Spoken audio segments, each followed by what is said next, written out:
S&P, the way we rallied was crazy. Last we spoke was Sunday, right? Maybe Monday. I talked about this selling off, hitting this yellow zone. That's where I would buy. And it looks like everyone else had the same idea because that thing came screaming back. We tested this zone from the top, pushed up. We played the back and forth game. I mean, here's the retest, hit the blue zone, came back down, tested it again, rallied again. As of the open, we have a gap down. So what? Honestly, I'm looking for some red. I haven't been too active because I just kind of thought there would be some manipulation. To go into these reports and then Powell cutting rates without any kind of manipulation, that seems off to me because usually there is. So we'll have the jobless claims. We have PMI tomorrow. Now that's all going to be a little before and a little after the bell. I'm hoping one of these is just blood red, absolute panic. What I'm looking for is to strike fear that Powell just might not cut rates, because that's going to make things very red. And that's the dip buy that I'm really looking forward to. I think Powell is going to cut rates. I just think we're going to get a little fear dip buy in there. Friday, non-farm payrolls, unemployment. So we still have some volatility for the week. If there's going to be a red day, it's probably going to be tomorrow as far as those reports go. If there's an excuse to move the markets. It's important to know that the blue did cross the yellow, and that means something. It's not for nothing. We were below the blue. The blue crossed the yellow. We're above the blue but below the yellow, and you know what that means. I should have to tell you. You know what that means. Just kidding. We're not here selling indicators. Visually, nothing. Couple ways to look at this.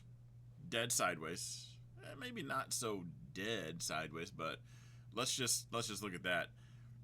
We're scraping by to call that a higher low. Now, wicks and candle bodies both are higher low. It meets all the qualifications for higher low and a higher high. So maybe we're gonna just be rocking and rolling, and we kind of continue on. And here's the higher high right here. This is what Cody's probably thinking, playing, and hoping for.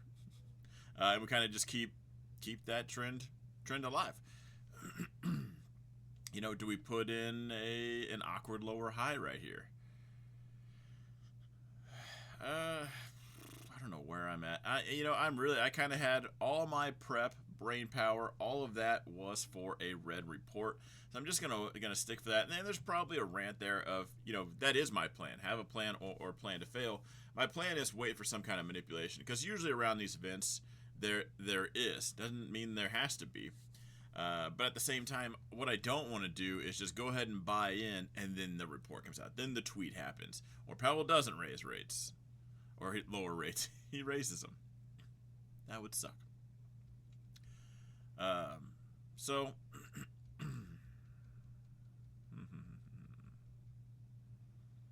I'm just hoping for a red day.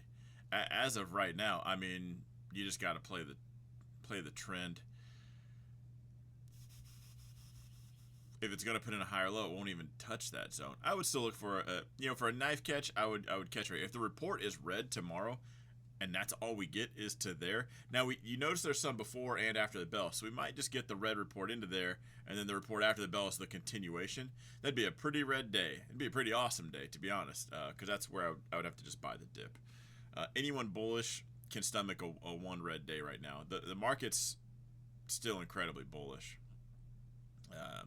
Cody could spend one night looking at the stars. Not bad.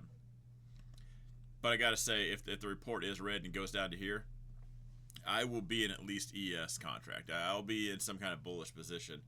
The dip buy I'm really looking forward to is I wanted real red, and I wanted a continuation of this. I mean, just a little bit further. Just enough to call September red. Because when that happens, I'm probably going to buy quite a few December of 27 leaps. Again, I think the bubble's kicking off, so any kind of dip buy would be better. Now, I'll probably still take those positions regardless. We're running out of time. Somewhere in this month of September, I'm buying those positions. Because, to be honest, I've gone over this a lot rant-wise. What's the difference in a December 27 leap, buying it here versus here? few bucks. Now I'm buying quite a few, so that could be that's an extra contract or two. So I would like to cherry pick this thing. It's not a huge rush, but I certainly want to be in before the end of the year. You know, I don't care if the October red happens. And let's be honest, it's not going to be a correction. It's not going to be 9%. What would we get? We got 2% there. Let's pull back. Oh man, 3%. 3% looks so big. There we go. I'll say daily. Let's get down to the 50 SMA, but we did.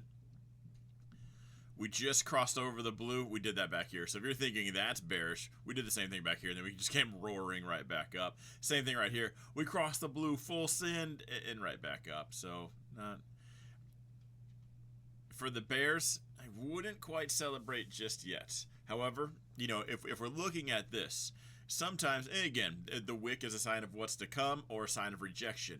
And maybe the dip buy crowd, sometimes they just didn't get the memo. So you get Goldman Sachs selling. You get all the little people just coming in like ducks and picking up the seed and buying it right back up. And then they look around like, should we have done that? And then the selling continues. And then it turns around. So in a dream world, tomorrow's report's red. We trend down until Powell saves the day on the 17th. The bears are happy. Bulls get a dip buy. We can take some intraday stuff on the way down. And I wouldn't expect it to be straight down to the 17th. If anything, a grind down, it might look more like this. Couple of red, a very convincing green, couple of red. So I'm just hoping the sellers do their thing. And maybe that's just me being greedy. But also why I'm not too terribly active is because I am just kind of waiting for my moment there. Looking at the expected moves. All we did was drop down, tag that, bounce right back up. So we're staying within range. As far as the NASDAQ goes, the NASDAQ does kind of look weaker. At the same time, it kind of looks like we might just be losing. Just because it's losing steam doesn't mean rejection. And right now, it kind of looks like we're losing steam. How many times did we see NVIDIA do this? Oh, here's the top. And then no, they just pulled over real quick, took a quick little bathroom break, got a drink, and then they just continued on. That's all the bulls did. So not too much to go over there. I mean, you wouldn't really sound the alarm till we got below this zone right here. Getting below this yellow zone might trigger some panic, might trigger some extra sell side there. Yeah, nothing crazy happening. And everything I just said for the S&P still stands for the NASDAQ. They're basically moving in tandem. Grandpa Dow actually did look the strongest for a while there.